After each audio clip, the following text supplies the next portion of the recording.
രണ്ടുപേരും ഒരു യാത്രയിലാണ്. ഒരു പുഴ കടന്നിട്ട് വേണം ആ യാത്ര തുടർന്നു പോകാൻ. പിന്നെ പുഴ കടന്ന് കുറച്ച് ദൂരം കഴിഞ്ഞപ്പോൾ ഒരു ചങ്ങാതി മറ്റേ ചങ്ങാതിയോട് പറഞ്ഞു, എനിക്ക് വല്ലാതെ ദാഹിക്കുന്നുണ്ട്, അതുകൊണ്ട് ആ പുഴയിൽ നിന്ന് കുറച്ച് വെള്ളം എടുത്തുകൊണ്ട് വരാമോ? അപ്പോൾ ഈ ചങ്ങാതി ഒരു പാത്രമെടുത്ത് പുഴയുടെ കരയിലേക്ക് നടന്നു. പുഴയിലെത്തിയപ്പോൾ കാളവണ്ടിയൊക്കെ പോയ അടയാളമുണ്ട്. പുഴ വല്ലാതെ കലങ്ങിയിട്ടുണ്ട്.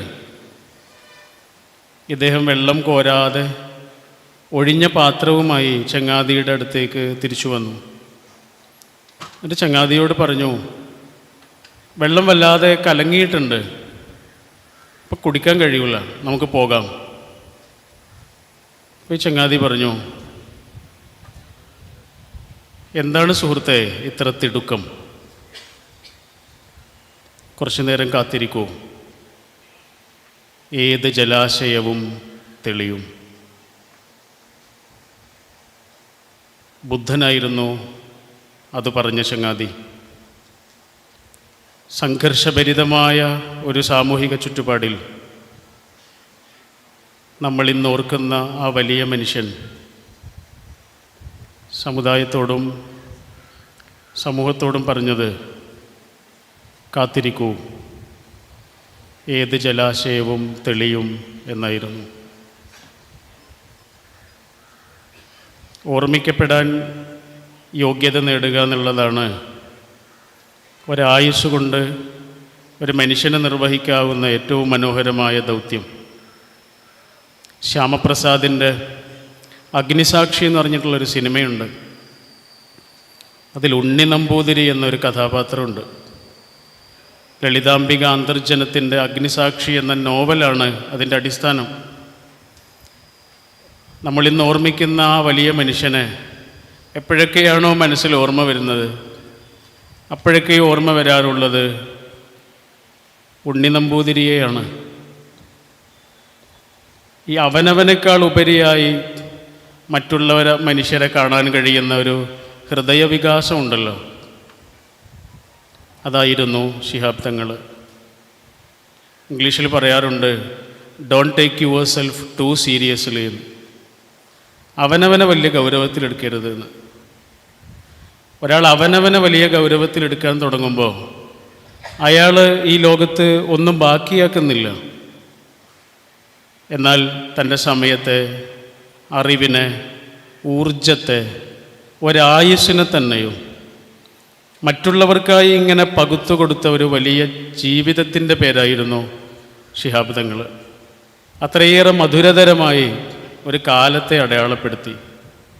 ഈ മതത്തെക്കുറിച്ചും രാഷ്ട്രീയത്തെക്കുറിച്ചും ആത്മീയതയെക്കുറിച്ചൊക്കെ ഇത്രയും സൗമ്യമായി സംസാരിക്കാമെന്ന് ആ വലിയ ജീവിതമാണ് നമുക്ക് പറഞ്ഞു തന്നത്. അതുകൊണ്ടാണ് നേരത്തെ പാട്ട് കേട്ടപ്പോൾ നമ്മുടെയൊക്കെ മനസ്സ് വല്ലാതെ സങ്കടപ്പെട്ടത്. കാരണം നമുക്ക് അങ്ങനെയുള്ളവരെ നഷ്ടപ്പെടുക എന്ന് പറയുന്നത് ഒരു ചെറിയ നഷ്ടമല്ല.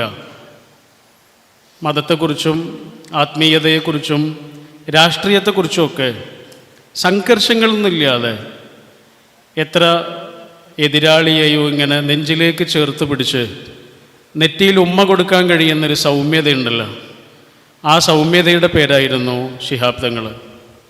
അതുകൊണ്ട് തന്നെയാണ് ആ നഷ്ടം ഇത്രമേൽ വലിയ ഒരു നഷ്ടമായി നമ്മുടെ ഇടയിൽ നിന്നും ബാക്കിയാകുന്നത്. ഒച്ചപ്പാടുകൾക്ക് പകരം കാഴ്ചപ്പാടുകൾ സമ്മാനിച്ച മനുഷ്യനായിരുന്നു. ഒച്ചപ്പാടുകളായിരുന്നില്ല, കാഴ്ചപ്പാടുകളായിരുന്നു. മോയിൻകുട്ടി വൈദ്യർ സ്മാരകത്തിൽ ഒരു അവാർഡ് ദാനവും സംഗീത നിശയുമൊക്കെ ഉണ്ടായിരുന്നു. കോളേജിൽ പഠിക്കുന്ന സമയത്ത് അതിൽ പങ്കെടുക്കാൻ വേണ്ടി വന്നപ്പോൾ സ്റ്റേജിൽ ഓത്തുപള്ളിയിൽ അന്ന് നമ്മൾ എന്ന പാട്ട് പാടുന്നുണ്ട്. പുതിയ തലമുറയിലെ ഏതോ ഒരു പാട്ടുകാരൻ ആ പാട്ട് കേട്ട് വിരലുകൊണ്ടിങ്ങനെ താളം പിടിച്ച് മുന്നിലിരിക്കുന്ന ശിഹാബ് തങ്ങളെ അതിശയമെന്ന പോലെ നോക്കിയിരുന്നിരുന്നു ഒരുപാട് പിന്നിൽ ഒരു കോളേജ് വിദ്യാർത്ഥി. ഇന്ന് അതേ വലിയ മനുഷ്യനെ ഇങ്ങനെ ഓർമ്മയിലേക്ക് മെല്ലെ കൊണ്ടുവരാൻ ഇത്രയും നിറഞ്ഞൊരു സദസ്സിൻ്റെ മുന്നിൽ ഇങ്ങനെ സംസാരിക്കാൻ കഴിയുന്നു എന്നുള്ളത് പടച്ചവൻ്റെ കൃപയാണ്. ഓർമ്മിക്കപ്പെടാൻ യോഗ്യതരാവുക എന്നതാണ്, യോഗ്യത നേടുക എന്നുള്ളതാണ് ഈ ആയുസ് കൊണ്ട് നിർവഹിക്കാവുന്ന ഏറ്റവും വലിയ കാര്യം. ശിഹാബ് തങ്ങൾ തിരിച്ചറിഞ്ഞത് ഒരു ദൗത്യത്തെയായിരുന്നു. എനിക്കും നിങ്ങൾക്കൊക്കെ തിരിച്ചറിയാനുള്ളതും ആ ദൗത്യത്തെയാണ്. മദർ തെരേസയെക്കുറിച്ച് എഴുതപ്പെട്ടിട്ടുള്ള ഏറ്റവും മനോഹരമായൊരു പുസ്തകമുണ്ട്. ആ പുസ്തകത്തിൻ്റെ പേര് തന്നെ മനോഹരമാണ്, സംതിങ് ബ്യൂട്ടിഫുൾ ഫോർ ഗോഡ്.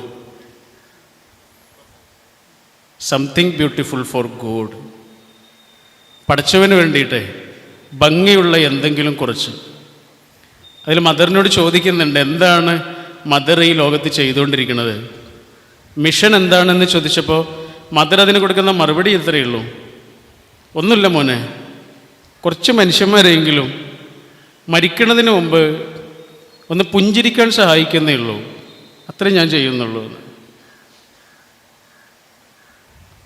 ദക്ഷിണാഫ്രിക്കയിലെ വലിയ ശമ്പളം വാങ്ങിയിരുന്നൊരു വക്കീലുണ്ടായിരുന്നു.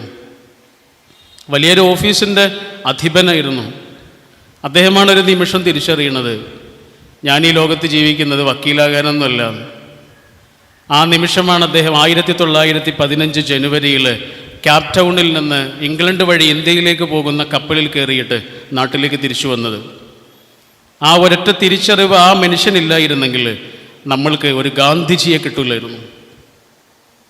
ഇതാണ് ഒരു മനുഷ്യൻ, ആ മനുഷ്യൻ്റെ മിഷനെ തിരിച്ചറിയുക എന്ന് പറയണത്. ഞാൻ എൻ്റെ വാക്കുകൾ അവസാനിപ്പിക്കുന്നു. അവനവന് വേണ്ടിയല്ലാതെ അപരന് ചുടുരക്തമൂറ്റി കുലം വിട്ടുപോയവൻ രക്തസാക്ഷി. ദലൈലാമയുടെ അതിമധുരമായൊരു വചനം ഇങ്ങനെയാണ്, നമ്മൾക്കിനി വേണ്ടത് വിജയികളായ വലിയ വലിയ മനുഷ്യന്മാരൊന്നുമല്ല, നമ്മൾക്കിനി വേണ്ടത് വിജയികളായ വലിയ വലിയ മനുഷ്യന്മാരൊന്നുമല്ല, നമുക്കിനി വേണ്ടത് കുറച്ച് നല്ല ചങ്ങാതിമാരെയാണ്, മനുഷ്യന്മാരെ ഇങ്ങനെ ആശ്വസിപ്പിക്കുന്നവരെയാണ്, മനുഷ്യന്മാർക്ക് നല്ല കഥകൾ പറഞ്ഞു കൊടുക്കുന്നവരെയാണ്, സ്നേഹത്തിൻ്റെ ചൂടിലേക്ക് മനുഷ്യനെ ഇങ്ങനെ ചേർത്ത് പിടിക്കുന്ന മനുഷ്യരെയാണ് നമുക്കിനി ആവശ്യം. ശിഹാബ് തങ്ങൾ എന്ന ഓർമ്മയുടെ പൂമരച്ചോട്ടിൽ നമ്മൾ നിൽക്കുമ്പോൾ നമുക്ക് ആവേശം നൽകേണ്ടത് ആ ഓർമ്മയാണ്. കൽപ്പറ്റ നാരായണൻ മാഷിൻ്റെ ഏറ്റവും അവസാനമായി പുറത്തിറങ്ങിയ പുസ്തകത്തിൻ്റെ പേര് ഏത് ഇലയും മധുരിക്കുന്ന കാട് എന്നാണ്. ഏതിലയും മധുരിക്കുന്നൊരു കാട്ടിലാണ് നമ്മളിപ്പോൾ ഉള്ളത് അല്ലേ. ഇവിടെയുള്ള ഏത് ഇലക്കും മധുരമാണ്. ഇവിടെ നിന്നാണൊരു പൂമരം മെല്ലെ ഇങ്ങനെ കൊഴിഞ്ഞു പോയത്. ചരിത്രം നമുക്ക് ആവേശമാകട്ടെ. ഒരു കുട്ടി തോട് മുറിച്ച് ചാടുമ്പോൾ ഒരു കരയിൽ നിന്ന് മറ്റേ കരയിലേക്ക് നേരെ ചാടുകയല്ല ചെയ്യുക, കുറച്ച് സ്റ്റെപ്പ് ഇങ്ങനെ പിറകിലേക്ക് പോകുമല്ലോ, എന്നിട്ട് ചാടുമ്പോൾ ഊക്ക് കൂടും. 1 സ്റ്റെപ്പ് ബാക്ക് ഈ 7 സ്റ്റെപ്സ് അഹെഡ് എന്ന് പറയാറുണ്ട്. ഈ പിറകിലേക്ക് വെച്ച ചുവടുകളുടെ പേരാണ് ചരിത്രം എന്ന് പറയുന്നത്. വർത്തമാനകാലത്ത് നമ്മൾക്ക് എന്താണോ നഷ്ടപ്പെടുന്നത് അത് നമ്മൾ ചരിത്രത്തിൽ നിന്നിങ്ങനെ പെറുക്കിയെടുക്കണം. അതിനാണ് ഈ ഓർമ്മയുടെ പൂമരച്ചോട്ടിൽ നമ്മൾ ഒരുമിച്ച് ചേർന്നത്. കാലം കുറഞ്ഞ ദിനമെങ്കിലും അർത്ഥദീർഘം എന്ന് കുമാരനാശാൻ പറഞ്ഞതുപോലെ നമ്മളിൽ നിന്ന് കൊഴിഞ്ഞു പോയ ഒരു മാമരത്തെ വീണ്ടും വീണ്ടും നമ്മൾക്ക് ഓർമ്മിക്കാം. പ്രാർത്ഥനയോടെ ആ ഓർമ്മയുടെ കാലിൻ ചുവട്ടിൽ നമ്മൾക്കും മെല്ലെ മെല്ലെ ഓരോ ചുവടുകളായി ചരിത്രത്തിൽ അടയാളപ്പെടുത്തേണ്ടവരായി മാറാം. പടച്ചവൻ അനുഗ്രഹിക്കുമാറാവട്ടെ എന്ന് പ്രാർത്ഥിച്ചുകൊണ്ട്